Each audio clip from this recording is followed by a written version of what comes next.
This sounds like political presidential talk to me, and I know people have talked to you about whether or not you want to run. Would you ever? Probably not, but you know, I just probably wouldn't do it, Oprah. I probably wouldn't, but I do get tired of seeing what's happening with this country, and if it got so bad, I would never want to rule it out totally.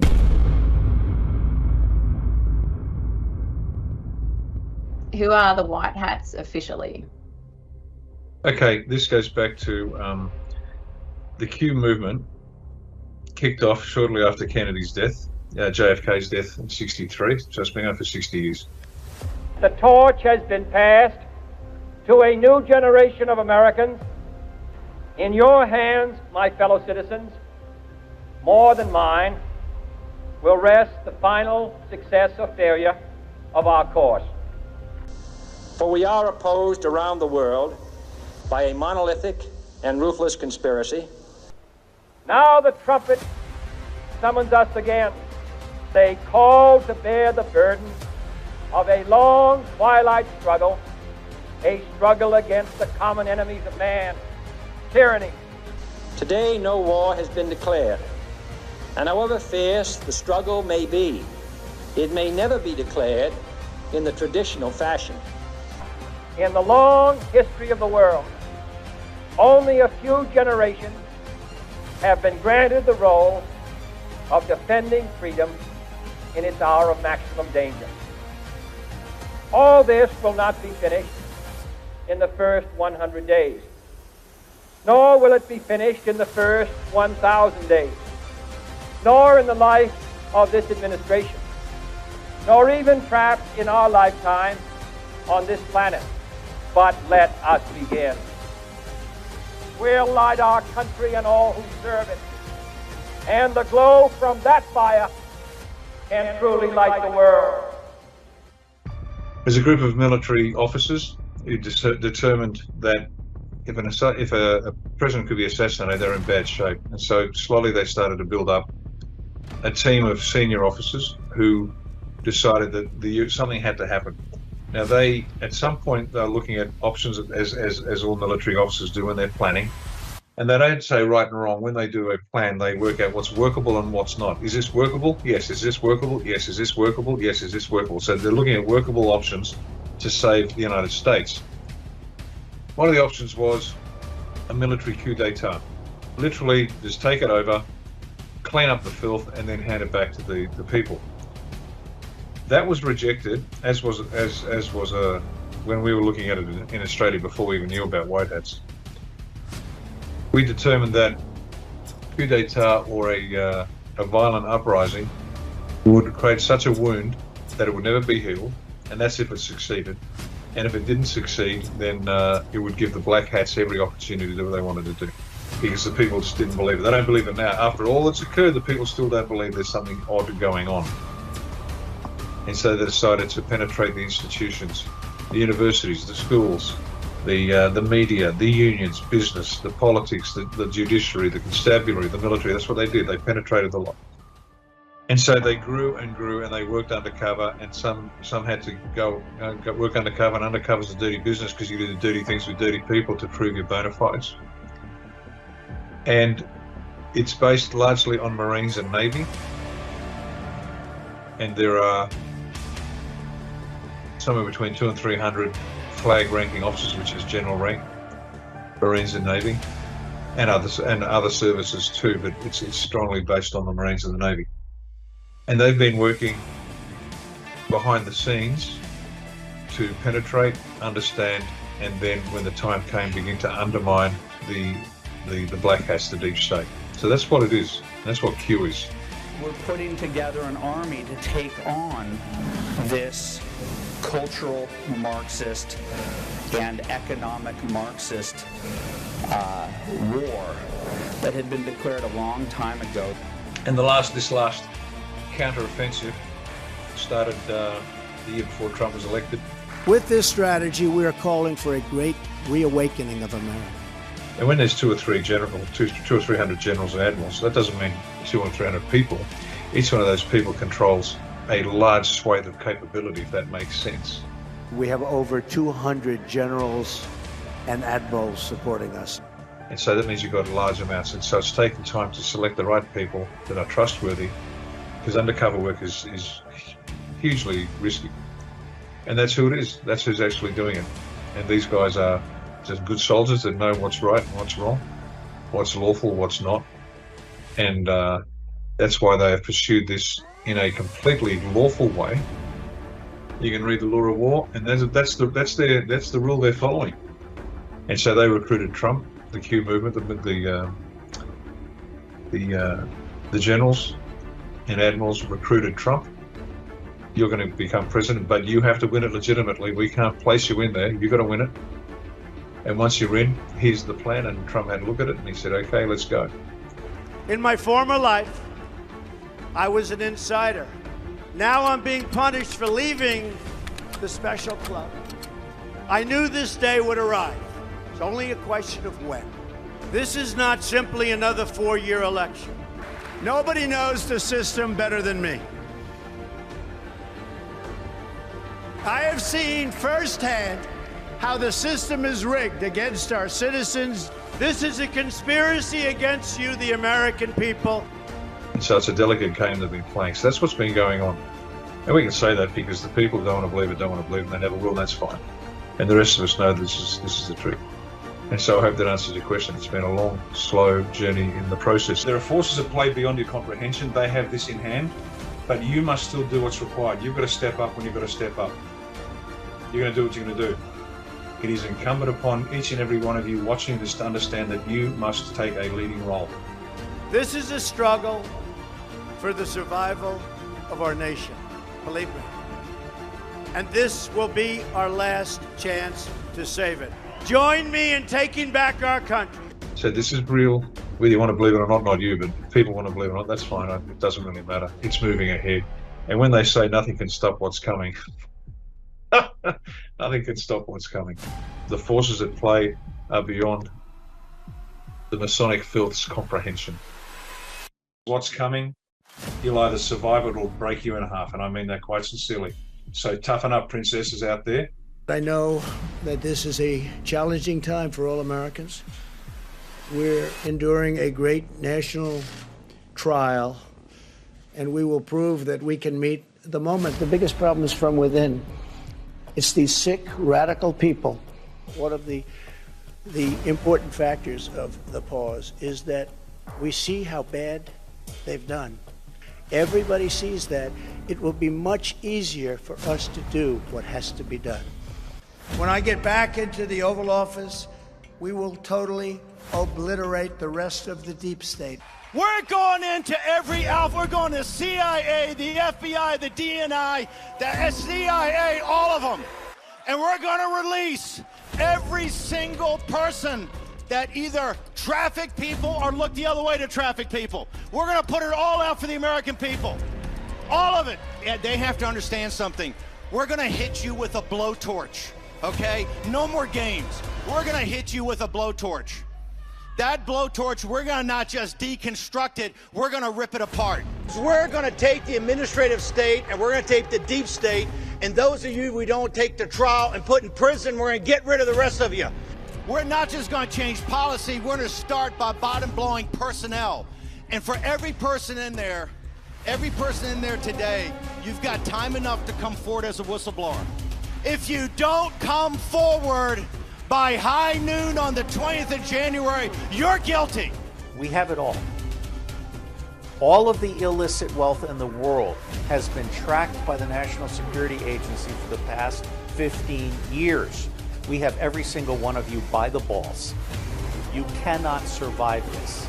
You have one out. The Truth and Reconciliation out is make the deal, motherfucker, or you are going to die. Donald Trump actually plays chess on a 5D level, and you never can anticipate what his next move is going to be.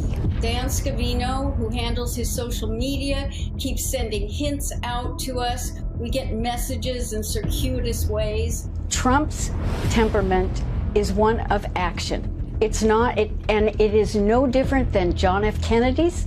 in terms of telling us things, optics, you better believe that he's very much a straight shooter in terms of actions that he's going to take or what he thinks needs to be done. Trump came out at this point announcing his candidacy because he knew and he wanted to test who was going to be against him. They said, oh, he suffered this incredible defeat. What we were working on was taking over school boards. We wanted to get Nancy Pelosi out. We wanted local councils. Yes, he had 23 out of 235 that didn't. They've made a huge, huge mistake with this one, because even though we thought what was going to happen was they were going to go after him for treason or sedition, but they did criminally charge him, but they didn't go to that extreme. As a result, he has due process, so he can subpoena people. You could go to Wikipedia and find Operation Mockingbird, that the CIA has been in there forever. Then Obama repealed the 1948 Smith-Mundt Act, which then permitted propaganda to be in broadcasting. It no longer said that it had to be credible. And so when he came out and said fake news, he warned us at the end of his speech that it is going to be very hard. The establishment, the media, the globalists are all going to come after. They're going to try to intimidate, but he needed to smoke them out. I really want people to understand that they need to go to other sources, because the media will not tell you about his successes. They will not tell you about anything that he does positively. Biden is the legitimate president, but he's the legitimate president of what is now the bankrupt U.S. corporation. And that was a treaty in 1871. Well, on September 12, 2018, Trump created an executive order. Within that, he outlined in future elections any kind of foreign or domestic interference, specifically for the 2020 election. So we say, how did he know some of these things were going to happen? Think about Edward Snowden and all the information he had. Think about the fact that our military, our Department of Defense Space Force, if you think that they don't have the actual real results from the election, then you're fooling yourself. You know, I sit on a task force at the Department of Defense, and the thing is, they've got the goods. They've got the goods, and Trump knew that if he presented any of the goods early on, we'd have a civil war. That he really felt that the people needed to see how bad it could get. He didn't try to subvert anything. What he's really done is he's set up the deep state to come out, and that's why we're seeing all these things. They won't tell you about the devolution, that the continuity of government plan that he put in. The reason that his Mar-a-Lago was seized upon was that they really wanted to get the PEDS, the Presidential Emergency Act document, which is only what Trump knows and the military, that he had to put in place. Because before he left, he declared 2 national emergencies. And you know what? Biden hasn't reversed that. Biden has signed on to 3 of his executive orders to continue them going. So we have some very fascinating things that are going to come out. You know, they made fun of him because they assumed he broke protocol and walked in front of the Queen. No, if you go back and look at it, you will see he looked at her. She gave a wave with her hand. He proceeded. She took a couple of steps, he stopped, and he waited for her to join. That was an optic to tell us that he then was going to bankrupt the U.S. corporation, because it was the Vatican, the Crown, and the U.S. that was part since 1871. He told the Queen, I'm ending this. We're dissolving this corporation. We're going to go back to being a republic, and we'll all be separate. The Pope wasn't happy. You should find the picture of him visiting the Pope. It took 650 planes to remove our gold from the Vatican. With this strategy, we are calling for a great reawakening of America. The American populace is facing an unconventional warfare scenario, and this is information warfare. The American people decided to take over the idea of information. They took over the idea of information, and they did it through social media. We have an army of digital soldiers. What we are now, what I call them, because this was an insurgency, folks. This was run like an insurgency. This was irregular warfare at its finest. I'm a wartime president. This is a war. This is a war, different kind of a war than we've ever had. 2024 is our final, biggest, and most important battle. The tables will turn, and we will destroy the deep state. We're going to destroy the deep state.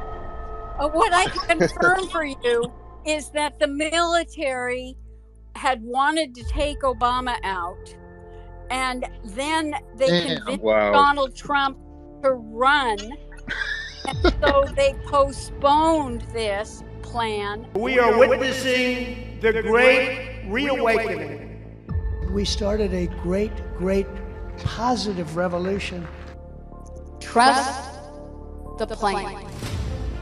Trust and know there are a large group of people working on that plan, and they have every intention of making that plan come to complete fruition. We're essentially fighting the entire globalist elite power structure that wants to control the world. This is the corruption that President Trump was sent to Washington to get rid of, and it's all just starting to come to light. In one of the first debates, Donald Trump had said in response to Jeb Bush that he had 200 generals behind him. And behind that are the troops of those generals. This is the final battle. With you at my side, we will demolish the deep state. What we're really seeing unfold is something that is to give us hope, but to also know that there are people who are fighting the evil on behalf of us, which is really, really important. Most important battle in our lives is taking place right now as we speak. For 7 years, you and I have been engaged in an epic struggle to rescue our country. My fellow Americans, for our movement, for our children, and for our beloved country.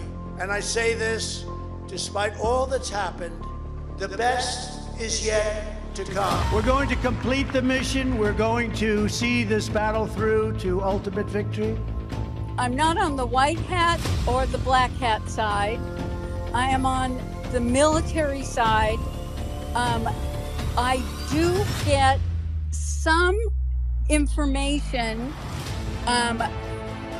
because of my security clearance that I only can repeat once I'm given an okay.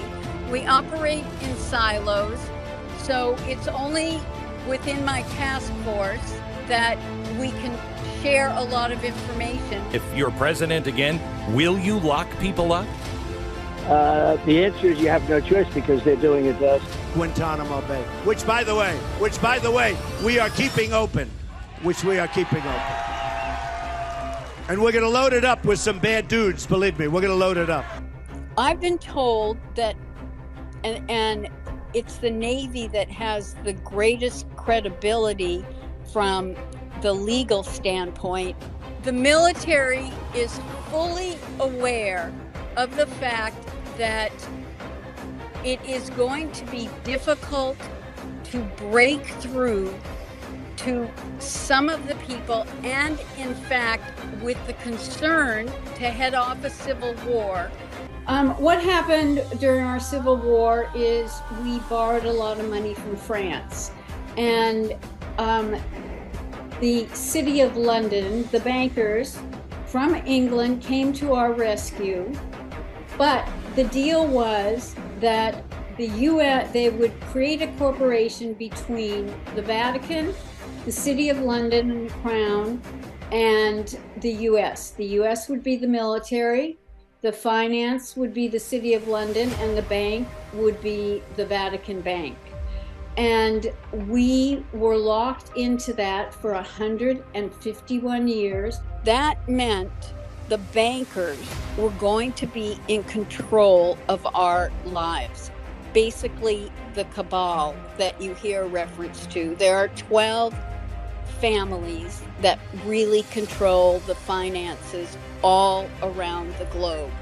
It is something that has been running the world. The cabal, the bankers have really been running things. And for Trump to go against them is, you want to talk about courage? You want to talk about a warrior?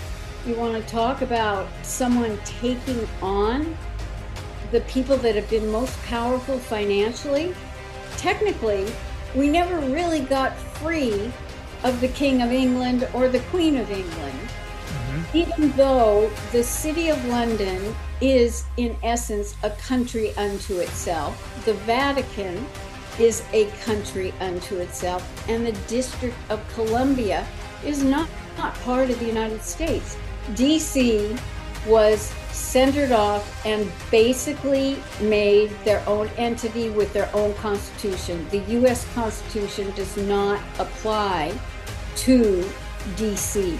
They don't have any representatives, and they operate on their own. When Trump was coming over to meet with the Queen, something big was going on, because if we think back, that entire trip that he made around the world, he started in Saudi Arabia, and only the king normally has a sword in the sword dance, but it was given to him. After he left, that particular king was now out. He was arrested with 200 other Saudi Arabian royals, all put in the Ritz-Carlton because Trump dropped off documentation about the child and human trafficking that was going on. Then he made a trip to Israel because he had to let them know and start the Abraham Accord thinking going along. I mean, that had been going on in the background. But then he went to the Vatican. And so when Trump came over in 2019 to meet with the Queen, that was Trump speaking in optics to let us know that he had now informed her that his plan was to file bankruptcy and to end the U.S. corporation. I think that once Trump comes back, we will definitely be cutting our ties with some of the established Nazi organizations. The World Economic Forum, that's the Davos crowd. That's the corporate world. That is the cabal. And as Klaus Schwab has said with his Young Leaders program, that he's got people in every government. Hillary Clinton never, or the Clinton campaign never expected Trump to get as many votes as he received. They were already cheating. When this country is gone, the rest of the world would follow. The rest of the world would follow. That's the importance of this country. I will shatter the deep state and restore government that is controlled by the people and for the people. Evidently, the Supreme Court separated the federal role of president and separated the commander-in-chief of the military. And because Congress did not respond to several of his executive orders and declaring a national emergency, he turned it over to the military. And one thing is really important to know. There are only about 7 people, and then you've got the generals in the military, but there are only 7 people who are not part of the military that really know what's going on. He transferred all communications from every division of the military to Space Force. Space Force is not about going to the moon or Mars or anything like that. That's right. It is about the cyber communication because, as he has said, he's a wartime president. We're at war. We're not at a kinetic war. Hopefully we won't be. But we are in an informational war. And that is what allowed him to file the national emergencies and turn things over to the military. If anyone listening is skeptical, great. Because if you're skeptical, it means your mind is open enough that you're going to go do your own research and you're going to come to your own conclusions, which will probably be very much in sync with a lot of what you've been hearing. One, get rid of your expectations and the fantasy in your mind of how you think this is going to play out, and pay attention to everything that is happening and just connect the dots. Today, no war has been declared, and however fierce the struggle may be, it may never be declared in the traditional fashion. Today, the Department of Defense has started the process of formalizing what we have long known, the fundamental role of U.S. Special Operations in defense and foreign policy by elevating Special Operations forces to a level on par with military departments. We follow the vision of President John F. Kennedy, who predicted the rise of Special Operations nearly 60 years ago. He foresaw, quote, another type of war, new in its intensity, ancient in its origin, that would require a whole new kind of strategy, a wholly different kind of force, forces which are too unconventional to be called conventional forces, which are growing in number and importance and significance. The global demands for Special Operations forces, then and now, has confirmed President Kennedy's foresight. And now, under the leadership of President Trump, we are fully realizing President Kennedy's prescient view of Special Operations forces. This persecution is being done by the same weaponized agencies that for 7 years have been running illegal psychological warfare campaigns against the American people, much as if they were trying to destabilize a foreign country. In the military, I started off my career as an air cavalry officer, flying helicopters, counter-reconnaissance, reconnaissance. Moved later into information warfare as an information operations officer, running psychological operations, computer network operations, deception, operation security, and electronic warfare, special electronic warfare. And I would tell you, as an unconventional warfare, information operations, information warfare specialist, the American populace is facing an unconventional warfare scenario. President Trump is the commander-in-chief. It's undoubtedly the case, and he has pulled together all the military under the U.S. Space Force. All members of the U.S. Space Force are called guardians, no matter if you're a chief, master sergeant, or a cadet or a soldier, an officer. They are called guardians for a reason. We have over 200 generals and admirals supporting us now. They're going to switch over to paper ballots. It's all watermarked now. It's really incredible stuff what you can do with paper. Paper is actually high tech.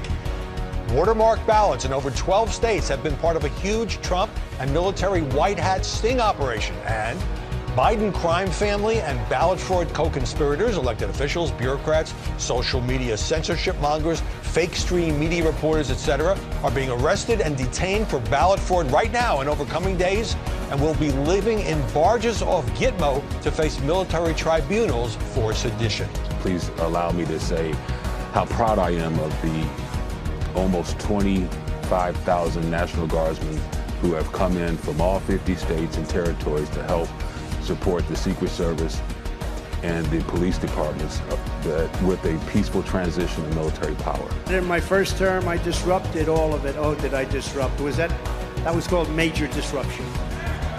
And in my second term,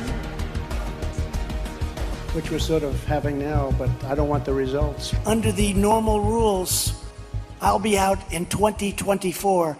We are now in the phase, in my view, where the War Generals Coalition, this is a coalition of 200 active duty generals are at work, 34 nations. I don't know the list.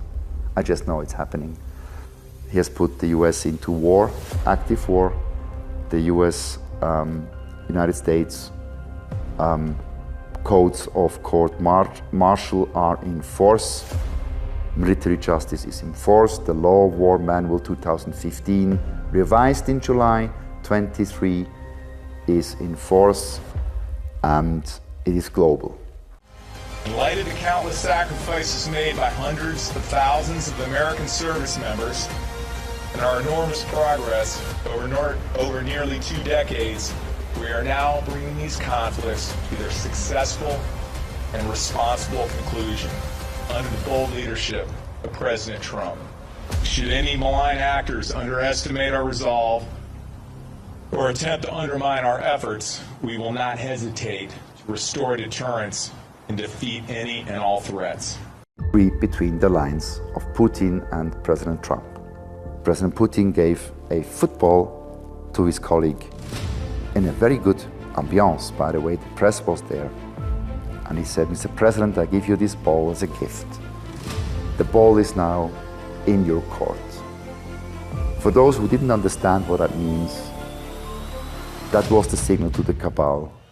From now on, President Trump and Commander-in-Chief and Putin, up to now and going forward, with 34 nations, are doing their job to liberate humanity from oppression. I don't know what's going to happen tomorrow, but I know that justice is on the way, and it's beyond my control, or beyond our control. We are not in the military, and we're not supposed to know what happens tomorrow, because the four-star generals at war will certainly not make a press conference, and certainly not disclose what they're doing tomorrow. With this strategy, we are calling for a great reawakening of America. It was hardworking patriots like you who built this country, and it is hardworking patriots like you who are going to save our country. You and I have been in this battle side by side and together, and we've been taking on the entire corrupt system in Washington. We will fight for America like no one has ever fought before. 2024 is our final battle. I call on everybody to apply the light, because we are the guardians of humanity. It's us, our spirit, and our light obliterates the darkness. This is a crusade! This is a holy war against the deep state! In America, we don't worship government, we worship God.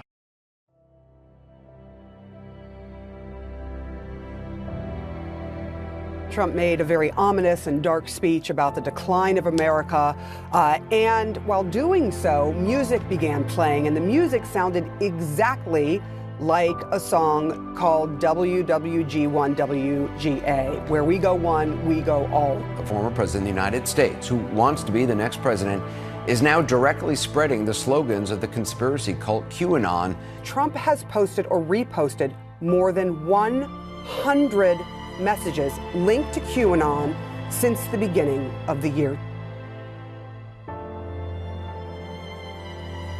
The crux of the theory is this belief that you are secretly saving the world from this satanic cult of pedophiles and cannibals. Does that sound like something you are behind? Or Well, I haven't heard that, but is that supposed to be a bad thing or a good thing? I mean, you know, if I can help save the world from problems, I'm willing to do it. I'm willing to put myself out there. And we are, actually. QAnon. It is this theory that Democrats are a satanic pedophile ring and that you are the savior of that.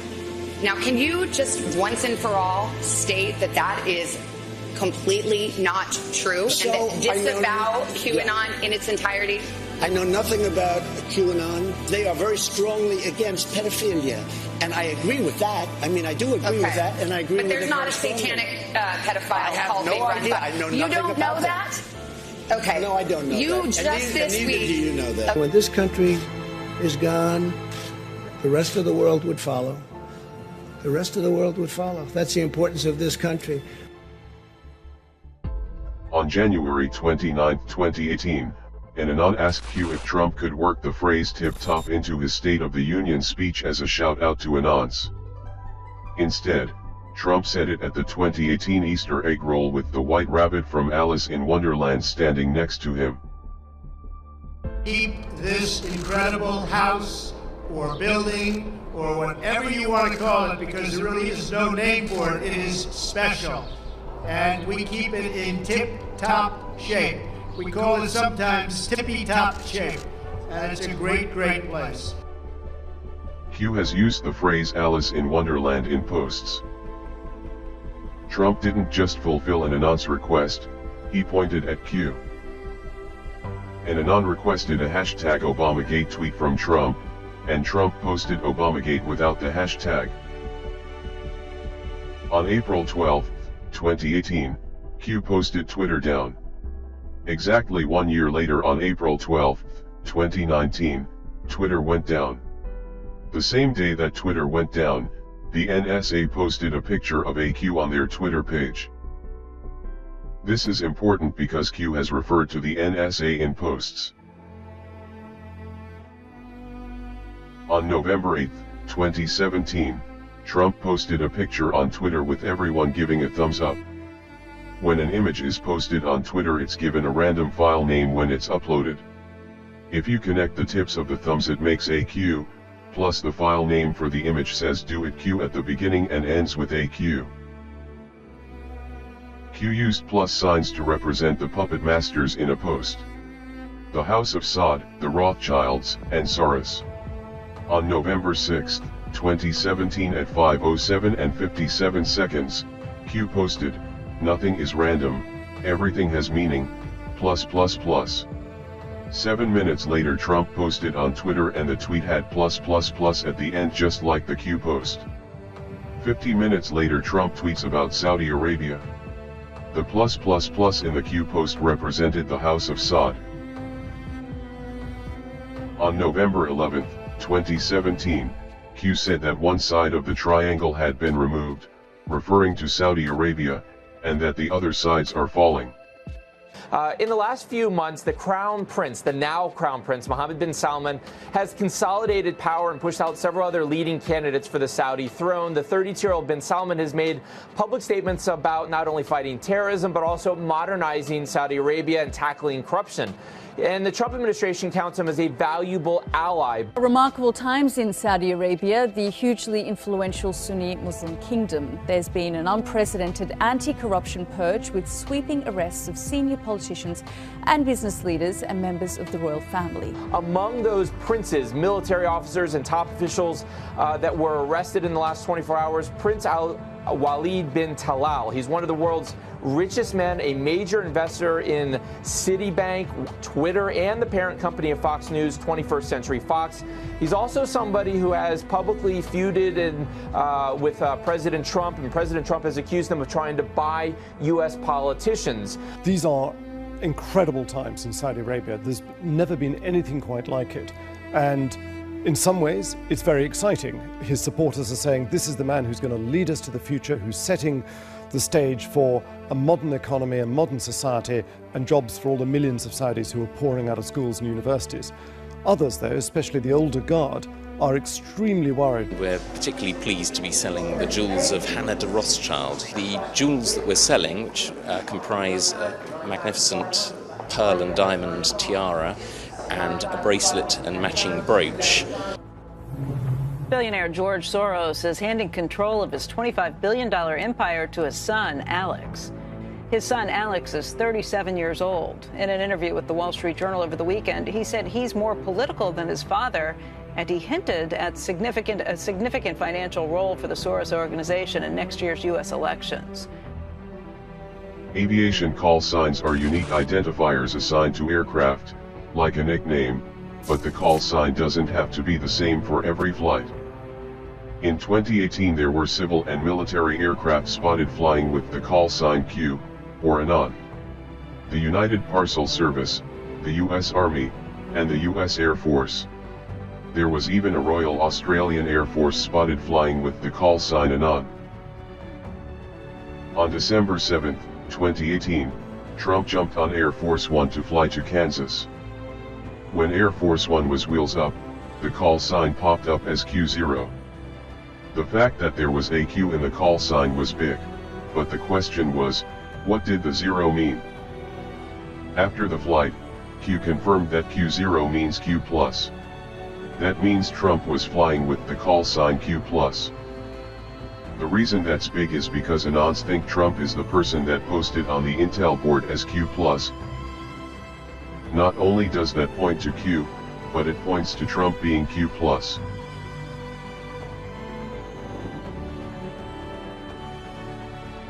On October 2, 2018, Q posted 5347 by itself.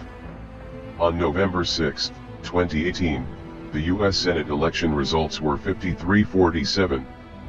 Q called the Senate votes a month in advance. On January 13, 2018, Q posted checkmate, which is a victory in chess. In 2024, Trump posted a hashtag by itself. In chess the hashtag means checkmate. On October 5, 2018, Q posted, "The picture will be the signifier," and dropped the link to an account with the handle, QAnon Baby. They respect us. That's more important. Look at that beautiful baby. Look at that beautiful baby. Wow, what a baby. What a baby.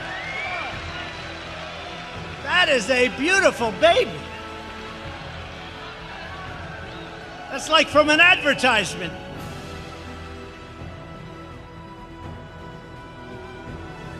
Look how happy that baby is. So beautiful. Thank you, darling. That's really nice. So, it's a great thing. Is that your husband? That's a great thing. Thank you. Congratulations, husband. Man.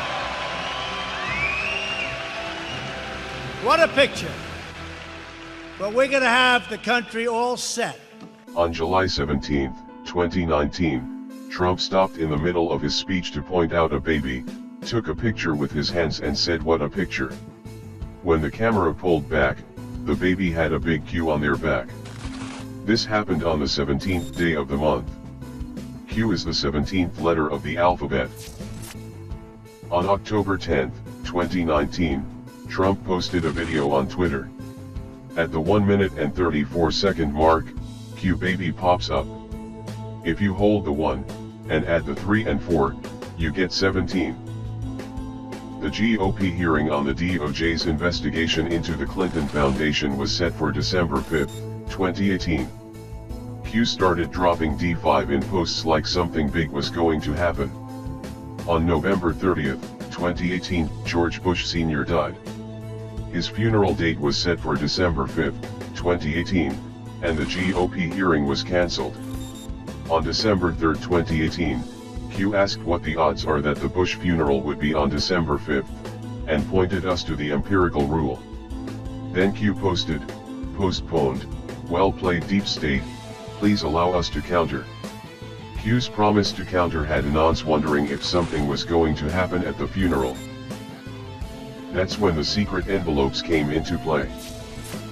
Cameras just happened to be in the perfect positions. After 1989, President Bush said, and it's a phrase that I often use myself, that we needed a new world order. Pick the people to run those agencies and the deputies that are pledging allegiance to the new world order and good governance. And then I think you have the Inspector General do some spot audits to make sure that there is real compliance. The burdens of global citizenship continue to bind us together. Partnership and cooperation among nations is not a choice. It is the only way the one way. Things like technological change, things like mass media, things like the market are all subject to our control. Since then, we established a liberal world order, and now is the time when things are shifting. There's going to be a new world order out there. Look, I think that everyone is going to have to take a hard look at where they want to be at this moment in history, as we're looking at efforts across the country to prevent people from being able to exercise their fundamental rights. The chair declares the joint session dissolved. Where's the concern for the United States in that? Well, it's not my concern. We have before us the opportunity to forge for ourselves and for future generations a new world order. When we are successful, and we will be, we have a real chance at this new world order. On December 11, 2017, Q posted, "Follow the wives." All the envelopes were delivered to the wives. An anon asked Q what was in the envelopes. Q answered, "Our promise to counter." In 2020, an anon made a D5 connection. A declassified memorandum for the Director of National Intelligence, about the unmasking of General Flynn. The document's date is the 4th of May. 4 equals D, and May equals 5. Q replied, they thought it meant December 5th. On February 22, 2018, Q posted, "Fight, fight, fight." When Trump was shot, and had Secret Service covering him, not knowing if there were more shooters, he broke protocol to put his head and fist up to say, "Fight, fight, fight." If he was going to die, he wanted those to be his last words. Each of you enters service at a truly exciting time for our country. For we are witnessing the great reawakening. With this strategy, we are calling for a great reawakening of America. Now we are calling for a great reawakening of nations, for the revival of their spirits, their pride, their people, and their patriotism. On September 19, 2017, Trump called for a great reawakening of nations in his UN speech. On October 6, 2017, Trump said it was the calm before the storm, and on October 28, 2017, Q dropped the first post. You guys know what this represents? Well, maybe just the calm before the storm. What's the storm? Could be the calm before the storm. What storm is We the have the president? world's great military people in this room. I will tell you that. And we're going to have a great evening. Thank you all for coming. Thank you. What storm, Mr. President? You'll find out. You guys know what this represents?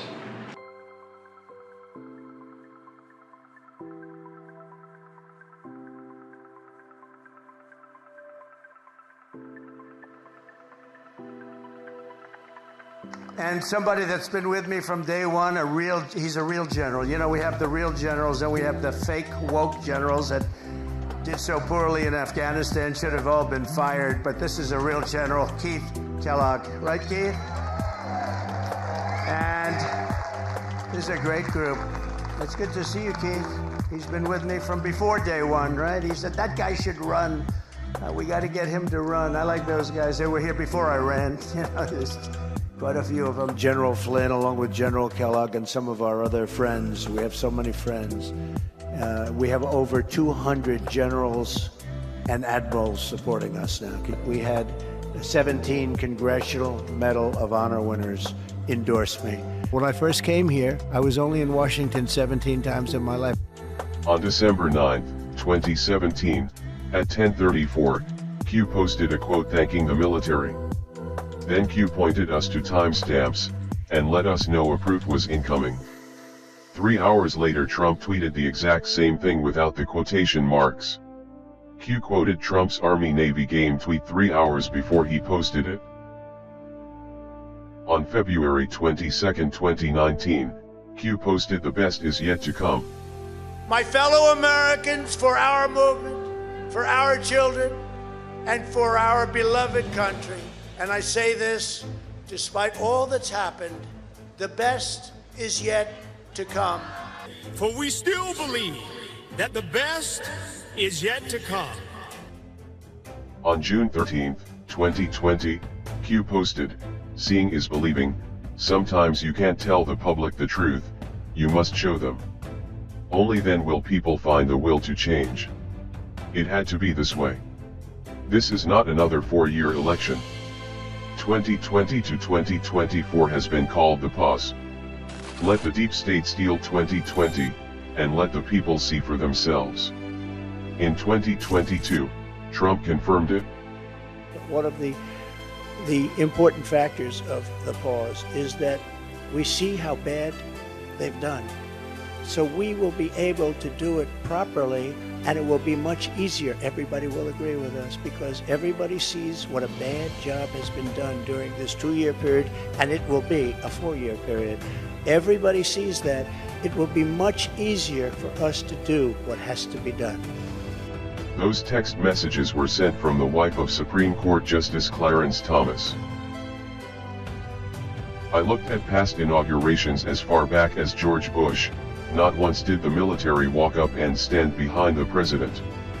The man on the right is a judge advocate general, and the man on the left is military intelligence. What Trump says when they're standing behind him is also important."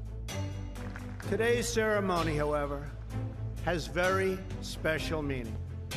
Because today, we are not merely transferring power from one administration to another, or from one party to another, but we are transferring power from Washington, D.C., and giving it back to you, the people.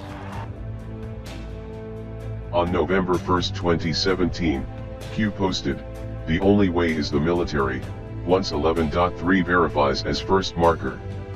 Some people assumed it was an arrest date, but they were way off. 11.3 is a section in the DoD Law of War Manual discussing belligerent occupation of a country. End of occupation and duration of Geneva Convention obligations. The status of belligerent occupation ends when the conditions for its application are no longer met. Certain Geneva Convention obligations with respect to occupied territory continue for the duration of the occupation after the general close of military operations. End of occupation. Belligerent occupation ceases when the conditions for its application are no longer met. In particular, as discussed below, the status of belligerent occupation ceases when the invader no longer factually governs the occupied territory or when a hostile relationship no longer exists between the state of the occupied territory and the occupying power. Belligerent occupation ends when the occupying power no longer has effectively placed the occupied territory under its control. For example, an uprising by the local population may prevent the occupying power from actually enforcing its authority over occupied territory. Similarly, the occupying power's expulsion or complete withdrawal from the territory would also suffice because the former occupying power generally would not be able to control sufficiently the occupied territory. Rest in peace, Mr. President, JFK. Through your wisdom and strength, since your tragic death, patriots have planned, installed, and by the grace of God, activated the beam of light. We will forever remember your sacrifice. May you look down from above and continue to guide us as we ring the bell of freedom, and destroy those who wish to sacrifice our children, our way of life, and our world. We, the people. This has never been attempted before. The use of the general public to counter the propaganda push by the controlled media. Analysis indicates that situational awareness of the general public is expanding at a massive pace. Attacks indicate the loss of generalized information control by the mainstream media. Military, and civilian alliance.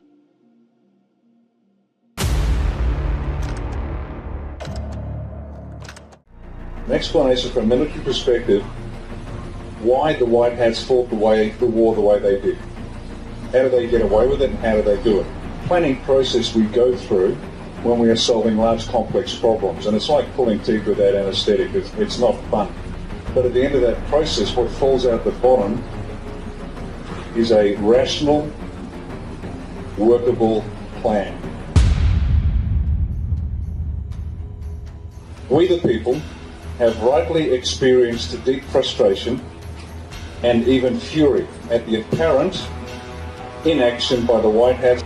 We helplessly watched our businesses and livelihoods being dismantled and our homes and possessions being stolen by unlawful government fiat, our freedoms being trampled under the tyrannical boots of the Black Hats and their truly treasonous political, judicial, military, constabulary and media minions, and our health and even our lives and the lives of our loved ones being decimated by psychopathic and mercenary medical profession.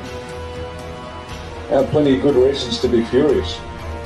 We have seen that perhaps for the first time, the manner in which this war for the world was fought was not only the best way it could be fought, but also, in reality, the only way we could have won. But we must remember that the alternative was the unthinkable, the complete destruction of the human race. We the people should be grateful we survived. We only did so due to the sacrifices of life and limb of the White Hats, and also of the uncounted and uncountable men and women who comprise the digital army, who worked tirelessly and bravely to defeat our collective enemy. This was indeed their greatest hour. We, the world as well as the US, owe the Commander-in-Chief, Donald J. Trump, and the White Hats a debt we will never be able to repay, but one we will always remember. The Black Hats controlled every aspect of life on Earth, everything. The White Hats had nothing. There wasn't a stone on this planet that wasn't under their control. So how do you win against that when the adversary has everything and all you have is the will to survive, to fight? That's all you've got. So you start. You start. The military planning is called the center of gravity, and you've got to understand this. The center of gravity. What is the center of gravity? It's 1960. The president's just been shot. And you are starting to put together a plan to understand how to take back the world. Now, this plan was so complex and difficult that they thought they were going to reach it with Ronald Reagan. So add a few years, add a few decades, and they're finally ready. Control the corporations, control the money supply, and then it starts to flow down. And the center of gravity will change as the operation advances. Once that's done, you've got a new center of gravity and a new center of gravity. Now, this is going to be hurtful for some, but the will of the people, where does that come on the list? When you think about the physical mechanics of it, where do they come? Stone, motherless, last. Now I know that's hard to hear. This is the brutal mathematics of war. The center of gravity for them, or the bad guys, was the control of the corporations. What's the center of gravity for the White Hats? What's the one thing that if the Black Hats got a hold of, the White Hats had no chance. The one thing the White Hats had to protect at all costs, even at the cost of people dying. Operational security. What is operational security? Operational security is every measure taken by a force to protect what it is about it that the enemy can't know. To protect the friendly's disposition, their capabilities, their locations, their numbers. Operational security. The White Hats, it was the one thing they could not afford. They could not afford a break in security. Because if the Black Hats found out about it, game over. Because the Black Hats controlled everything that went bang. Every military, every constabulary, every judiciary, every polity. You're done. You're finished. It's over. Let me tell you a story that few people know anything about. And one of the leaders was there sitting in the jungle with his troops. They heard the Indonesians in their home village killing their women and children. They heard them screaming. The Indonesians went in on purpose, intentionally, to attack the women and children so the men had come out. They had to stay where they were. Had they gone back, they'd have been wiped out. Now how's that for a tough choice? This is the brutal mathematics of war, ladies and gentlemen. This has been a war from the start. Now, the White Hats have to watch all of these depraved acts continue as they have to control security. But having said that, they had to give the people something, some hope. Does that make sense? Because what would have happened to the people if they had no hope? Just given up. Most people would have just given up. So what did they do? They had to leak information that they couldn't afford to leak out, but do it in such a way that the adversaries would laugh. It was a laughing stock. They would laugh at anybody. It was so nonsensical, it was so ridiculous, meaningless things. You're loons. And yet there was enough for a handful of people to get a hold of it and think, hang on a second, and then one by one, the truth started coming out. It's just enough to keep people frustratingly hooked. And then they said it's going to happen on this date, but it never happened. It's going to happen on this date, and it never happened. But then somebody in New Zealand figured out they were paragraph numbers from a document called the Law of War. And people went back and went, oh, now I get it. But bit by bit, they fed us breadcrumbs. And anybody that picked up that breadcrumb was ridiculed and lampooned. So they gave us enough, but they had to do it in such a way that nobody would believe was true, including the Black Hats. And so we, the core, kept the faith. And bit by bit, we grew. OPSEC, Operational Security, was their centre of gravity. They were giving nothing out, regardless of what the Black Hats did to the people. Once again, this is war. This is brutal. Not everyone's built for this. But they did give us a few crumbs in the form of cute. Please, you must understand, and you will, in time, the war was fought the best way it could and the only way we could have won. And if people get angry and they challenge you and say, but these people died, you say, don't blame the White Hats. Why are you blaming the White Hats? Who did the killing? The Black Hats. And by the way, who allowed the situation to arise where the Black Hats were in that position of power? Everybody put your hand up, because I'm responsible. We all of us, except maybe a couple that woke up about 40 years ago, have been screaming at the mirror, screaming at the mirror for 40, 50 years saying, wake up, you dumb bastards. But the rest of us, we believe what we believe. So we are responsible. When someone challenges you and said, why didn't the White Hats save my daughter? Be patient, be kind, and help them understand it was the Black Hats that killed them, not the White. And we allowed it to happen. Thankfully, we have woken up and turned it around. And be grateful we survived.